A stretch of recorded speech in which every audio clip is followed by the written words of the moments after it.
Bonsoir et bienvenue à toutes et à tous. Alors, 9 mois de gestation qui modifient le corps et le travail. Une fois bébé est là, démarre une nouvelle vie, mais parfois, les jeunes mamans n'arrivent pas à couper avec le rythme d'avant bébé. Résultat, elles se mettent la pression pour vivre ces deux vies en même temps, retrouver leur ligne en un temps record et vite devenir cette jeune maman, femme, glamour et sexy. Or, on le sait, en tant qu'humains, nous sommes vulnérables et fragiles face à un surplus de stress et le postpartum est en effet à lui seul un moment de grande vulnérabilité. On en parle ce soir avec vous, Sabrine Gdila. Vous êtes consultante en périnatalité. Bonsoir, Sabrine, comment ça va?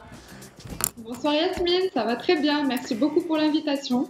Un plaisir de vous avoir et on va y aller chronologiquement. D'abord, avant de dire à ces jeunes mamans, stop, attention, prenez votre temps, on va essayer de comprendre ce qui se passe au niveau du corps, physiologiquement, ce qui se passe pendant la grossesse et ce qui se passe aussi les premières semaines après l'accouchement.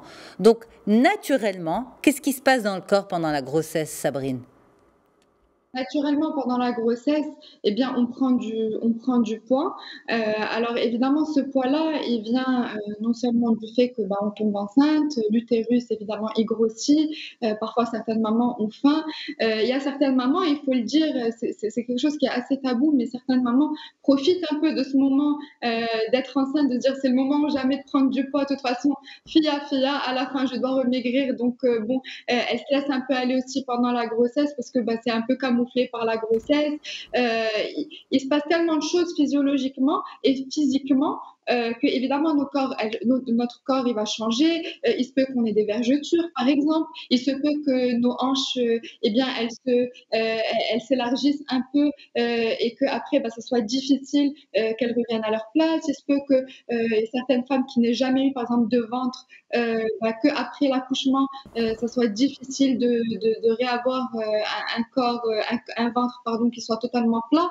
Donc c'est vrai qu'en fait pendant la grossesse notre corps il se modifie totalement, que ce soit notre poitrine, notre ventre, nos hanches, là un peu de rétention d'eau qui peut être un peu parfois compliqué à récupérer par la suite, des petites taches de soleil, le masque de grossesse, les cheveux qui tombent. Donc, il y a une multitude de parties de notre corps, j'ai envie de dire. On a l'impression qu'on tombe enceinte, donc il n'y a que le ventre qui s'arrondit et puis qui revient. C'est ce qu'on pourrait avoir en tête initialement. Or, c'est absolument pas le cas. Et en fait, je pense qu'on va pointer du doigt tout au long de cette émission. Je pense que c'est surtout le manque de préparation à l'après. C'est-à-dire qu'on ne se rend pas forcément compte, comme ce que vous disiez, de ce qui va se passer après.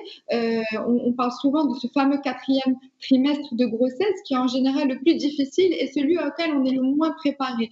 C'est-à-dire qu'on est souvent préparé au choix du prénom du bébé, à la chambre, au baptême, au buffet, aux petits vêtements de bébé, enfin à toutes les petites choses hyper mignonnes qui arrivent avec l'arrivée d'un bébé. Mais c'est vrai que la chose qui est au final la plus difficile, c'est la chose à laquelle on est le moins préparé au final. Et je pense que c'est ce qu'on va essayer de développer pendant cette émission. Absolument, c'est ça en fait, c'est vraiment un 4e trimestre de grossesse. Est-ce que, à travers les accompagnements que vous avez pu faire, c'est surtout après la première grossesse que ces jeunes femmes ne comprennent pas trop ce qui leur arrive? C'est-à-dire que, comme vous l'avez dit, elles pensaient qu'une grossesse, c'est un ventre qui va prendre du volume. Jour de l'accouchement, bon d'accord, ça va prendre un petit peu de temps, il va revenir à sa place, mais le reste va continuer comme avant. Oui, exactement. Alors, c'est pour la première grossesse, évidemment, le choc, il est d'autant plus grand parce que, effectivement, on ne sait pas ce que c'est, on ne sait pas à quoi s'attendre, on ne se prépare pas forcément à l'après. En général, c'est plutôt un rêve de petite fille que de tomber enceinte, que d'avoir des enfants. Donc, évidemment, on idéalise un peu, on s'attend peut-être à certaines choses qui, effectivement, sont réelles, hein. Il y a pas que des mauvais aspects à la maternité, à devenir maman. Mais c'est vrai qu'on n'en parle pas souvent de tous les moins bons aspects de la maternité. Et là, il y a également, vous disiez quelque chose dans l'introduction qui était fort intéressant, c'est le phénomène des influenceuses qui reprennent le sport 3 semaines après avoir accouché. Il y en a comme exclusivement, mais en même temps, elles sont beaucoup au Maroc et en même temps, elles sont trop belles, elles sont tout le temps maquillées, tout le temps habillées et en fait, bah, inconsciemment, enfin le mot l'indique, c'est des influenceuses, donc elles nous influencent, elles influencent un peu ces mamans-là qui, ben, après 3 semaines, après avoir accouché, elles ont encore, pas été chez le coiffeur, elles se sentent pas jolies, elles ont pas pris soin d'elles, elles ont pas encore repris le sport, elles ont l'impression qu'elles ont des cernes jusque-là parce que, ben, elles ont pas encore dormi et donc en fait, il y a un peu ce décalage entre ce qu'on nous montre beaucoup dans les médias et de plus en plus, parce que l'information, eh ben, elle vient à nous tellement plus facilement maintenant avec tout ce qui est réseaux sociaux, on voit en temps réel, j'ai envie de dire, tout ce qui se passe dans la vie des gens. Et c'est vrai que ça met encore beaucoup plus la pression qu'avant. Parce Mm. que on voit des femmes qui ont accouché à 1 ou 2 mois d'intervalle avec nous et on voit le gap qu'il y a finalement entre elles et nous et on se dit mais qu'est-ce que je suis en train de faire? Je fais n'importe quoi et donc il y a cette culpabilité qui est énorme et qui ronge les mamans et c'est pour ça qu'en préparation à l'accouchement, ça s'appelle comme ça, mais en réalité, on prépare aussi au postpartum parce que sincèrement, oui, l'accouchement, oui, le périnée, oui, le couple, oui, tout ça, mais franchement, ce qu'il y a de plus difficile, à mon sens, et ce que je vois aussi avec les mamans que je suis au quotidien, c'est vraiment ce qui vient après. Et il faut vraiment mettre un point d'honneur à se préparer, à se déculpabiliser. C'est pas grave si on revient pas, on a mis 9 mois à prendre du poids, mais s'il faut prendre 9 mois pour le reperdre, voire davantage, parce que ben, peut-être qu'on allait, peut-être qu'on n'a pas le temps, peut-être qu'on ne peut pas se remettre au sport parce que on a on a des problématiques de logistique. Il ne faut pas se mettre trop la pression et surtout, il faut se préparer, il faut être Mm. conscient de ce qui se passe après, qu'on va moins bien dormir. Et en fait, on essaie de... C'est difficile aussi de dire adieu à cette vie d'avant. J'ai des mamans à qui je parle quotidiennement qui me disent j'ai honte, Sabrine, je vais te dire quelque chose, mais tu sais, des fois, les moments en tête à tête avec mon mari me manquent. J'adore mon bébé, mais tout ça me manque. Et en fait, elles ont l'impression d'être de mauvaises mamans, de mauvaises personnes en disant ça et en savouant ça, alors que je leur dis, mais tout le monde passe par là, tout le monde ressent ça. C'est normal que sa vie d'avant manque. Et en fait, ce que je leur conseille, c'est ça sert à rien d'essayer de dupliquer ce qu'on avait avant juste en mettant la donnée bébé parce que ça ne marchera pas D'accord. et on n'y arrivera pas. Ce qu'il faut, c'est recréer un quotidien, c'est recréer une vie, que ce soit avec son conjoint, que ce soit avec son bébé, dans son cocon familial, une vie qui inclut ce bébé, tout en se laissant la place d'exister en tant que femme, en tant qu'épouse, en tant que maman. Et en fait, il faut recréer un quotidien, une routine qui nous satisfait et qui nous rend heureux autant que celle qu'on avait avant nous rendait heureux, si ce n'est plus. Et tout ça, c'est un travail et tout ça, ça se fait sciemment. C'est-à-dire que ça ne va pas venir, ça ne Tout va pas seul. tomber du ciel. C'est vraiment un travail. Comme on travaille dans son emploi, comme on travaille sur plein de choses dans la vie, son foyer, c'est quelque chose qui se travaille également. Et l'arrivée d'un bébé, surtout comme vous disiez Yasmine, le premier bébé, ça vient chambouler ce foyer. Quand bien même il fait 3 kilos, il est tout petit, il fait même pas un demi-mètre, et ben ce demi-mètre, il va venir chambouler toute notre vie, tout nos quotidiens, toute notre routine qui au final nous satisfaisait en général parce que Absolument, si on s'est absolument. marié, si on s'est marié avec la personne et qu'on a décidé de faire un enfant, c'est qu'au final on avait une vie qui nous satisfaisait et donc il faut dire adieu à cette vie. C'est pas pour aller une vie moins bien, c'est juste pour aller vers une vie un peu Différente, différente, c'est ça. mais il faut le faire voilà sciemment. C'est un Mm. travail, ça ne tombe pas du ciel, voilà. Absolument. Vous avez remué beaucoup de passé, justement, beaucoup d'émotions à travers votre discours, Sabrine.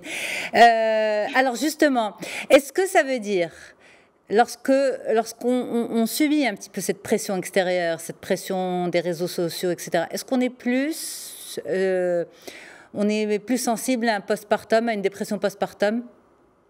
Alors déjà, il y a le facteur qui est purement physique, scientifique, c'est-à-dire quand on est personne cartésienne, même pour les personnes qui ne croient pas à ce fameux baby blues, il y a le facteur complètement scientifique qui est le chamboulement hormonal qui se passe de manière réelle dans le corps d'une femme et donc qui l'amène effectivement à être dans un état dans lequel elle n'aurait pas été de manière normale, dans un autre contexte. Donc déjà, on n'est plus enclin à, la moindre petite chose peut nous faire un peu pleurer, peut nous faire un peu être tristounette, peut un peu et l'entourage ne le comprend pas forcément. Donc il y a vraiment, dans cet état dans lequel peut se retrouver la maman, il y a vraiment un facteur purement physique, c'est-à-dire le chamboulement hormonal et ce baby blues, il faut le prendre au sérieux parce qu'il est réel et il touche plus d'une maman sur 2, ce qui est énorme. Et les mamans en général ont honte parce qu'elles se disent j'ai pas le droit d'être malheureuse, j'ai des femmes à côté, j'ai une voisine qui ça fait 10 ans qu'elle n'arrive pas à avoir de bébé et elle n'y arrive pas, j'ai ma cousine qui a perdu je sais pas quoi. Donc vraiment la maternité dans la tête des gens doit forcément venir avec le bonheur. Donc on n'a pas le droit d'être fatigué, on n'a pas le droit d'être triste, on n'a pas le droit d'être un peu nostalgique pardon, de notre passé, de notre vie d'avant. Donc on a le droit d'être souriante, heureuse, s'estimer chanceuse et remercier le bon Dieu de ce qui nous arrive. Tout ça, évidemment, c'est vrai. Tout ça, évidemment, c'est une aventure, et c'est une aventure pardon, qui est fabuleuse. Et bien sûr que les mamans sont heureuses, bien sûr qu'elles aiment leur bébé, bien sûr qu'elles sont épanouies, mais c'est difficile. C'est difficile de ne pas dormir, c'est difficile de sortir de la maternité et de ne pas se reconnaître parce qu'on a encore plein de kilos en trop. C'est difficile de ne pas savoir, d'avoir un mari. Des fois, on a l'impression qu'on l'abandonne un peu parce que le rôle de maman nous prend beaucoup de temps. Donc, des fois, même, il y a des petits, le mot est fort, mais il y a des petites jalousies qui se créent parce que du coup, le papa, et on peut évidemment le comprendre, se sent un peu délaissé. Donc, la maman, elle est vraiment perdue et divisée entre tout ça. Et dans tout ça, bien sûr, elle ne pense pas à elle parce qu'il faut qu'elle pense au bébé, il faut qu'elle pense à la famille, il faut qu'elle pense à recevoir les gens qui vont venir la féliciter, il faut qu'elle pense au mari. Et donc, tout ça, on est entouré effectivement le jour. La nuit, on se retrouve un peu seul, avec un bébé qui pleure parfois, qui est inconsolable, un cumul de manque de sommeil. En fait, il y a des mamans juste qui craquent la nuit. Je reçois des messages à des heures pas possibles de mamans que je suis qui se sentent seules au monde et qui ont peur de craquer devant les gens et qui craquent la nuit, qui se sentent seules et qui se sentent mal. Et donc, ces mamans-là, il y a quelque chose, Yasmine, c'est gros ce que je vais dire, mais j'ai souvent l'impression que l'ennemi de la femme, c'est la femme. C'est-à-dire qu'on voit tellement de jugements qui viennent souvent de la part d'autres femmes qui ont elles-mêmes d'ailleurs été jeunes mamans un jour et je trouve ça tellement extraordinaire parce que on devrait être en tant que femme solidaire, on devrait se comprendre, on devrait s'entraider. Jamais on devrait, en tant que femme, juger une autre maman, quand bien même elle ferait quelque chose qui n'est pas exactement ce qu'on aurait fait nous, parce qu'il faut partir toujours du principe qu'une mère, elle fait effectivement ce qu'elle considère du mieux, ce qu'elle considère être le mieux pour son bébé, pour son foyer. Et donc voilà, il y a beaucoup de points quand même sur ces jeunes mamans qui au final ne sont pas préparées à ça. Elles sont préparées à tout ce que je disais au début, à la rééducation du périnée, à savoir comment on respire pendant l'accouchement, à plein de choses qui sont évidemment importantes, mais sincèrement qui ne sont pas primordiales parce que je pense qu'il faut vraiment se préparer et être lucide sur ce qui nous attend, pas pour pas faire d'enfants, mais juste pour ne pas être choqué le jour où ça nous arrive et qu'on puisse être baqué psychologiquement pour pouvoir affronter et entouré surtout par les bonnes personnes, des personnes qui vont être bienveillantes, qui vont nous aider et qui vont permettre de nous sentir moins seuls.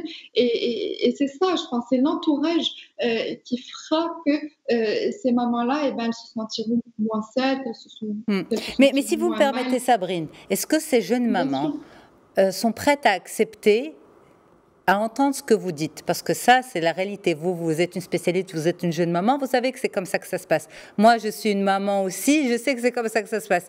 Mais pourquoi je vous dis ça? Parce que j'ai eu l'occasion d'en parler avec des futures mamans, mais de façon très douce, bien sûr, en leur disant, écoutez, il faut se préparer aussi à ça, vous savez. Et je me suis rendu compte, j'ai ressenti une forme de fermeture de la part de ces jeunes femmes, comme si elles voulaient me signifier, ça, toi, tu l'as vécu, parce qu'il y a un truc qui cloche avec toi, mais moi, je ne le vivrai pas. Vous l'avez remarqué? Ouais. Tout à fait. Alors, pour l'anecdote, vraiment, ça m'est arrivé il y a pas plus d'un mois. J'ai une maman que je suis qui m'a dit, écoute, qu'est-ce que tu en penses? Donc, j'ai l'occasion d'avoir une nounou qui était ma nounou quand j'étais petite, qui est extraordinaire, qui veut venir m'aider les premiers mois pour les nuits. Mais franchement, j'ai réfléchi. Je sais que je peux le faire toute seule. J'ai besoin de personne. Je fais un congé maternité. Mon mari reprend 3 jours après le travail, mais je gère. Et je lui ai dit, si je peux me permettre, avec toute la bienveillance du monde, si on te propose de l'offre, si on De l'aide. t'offre pardon, de l'aide, juste prends-le. N'importe quelle aide, tant qu'elle vient d'une personne qui est évidemment formée, de confiance, etc. On ne laisse pas le bébé à n'importe qui, évidemment. Mais je veux dire, tant qu'on sait que le bébé est avec une personne de confiance, prendre de l'aide. Non, non, franchement, moi je sais ce que je fais. J'ai vu la maison des maternelles. Je sais comment faire. Ne t'inquiète pas. Oui, vraiment, moi aussi j'ai vu la maison des maternelles. Mais je peux te garantir que si j'avais pas eu de l'aide, je ne serais pas là où je suis aujourd'hui. Et c'est vrai que c'est une anecdote parmi 100 autres. Les mamans sont un peu fermées à ça pour plusieurs raisons. Déjà, la première, c'est elles occultent un peu ça parce que des fois, de voir la réalité en face, comme on dit de manière très vulgaire, il n'y a que la vérité qui blesse. C'est vrai qu'il n'y a que la vérité qui peut faire un peu peur. Et du coup, ces mamans-là, elles se mettent une espèce de visière en se disant tout ça, c'est pas vrai, moi je vais savoir gérer.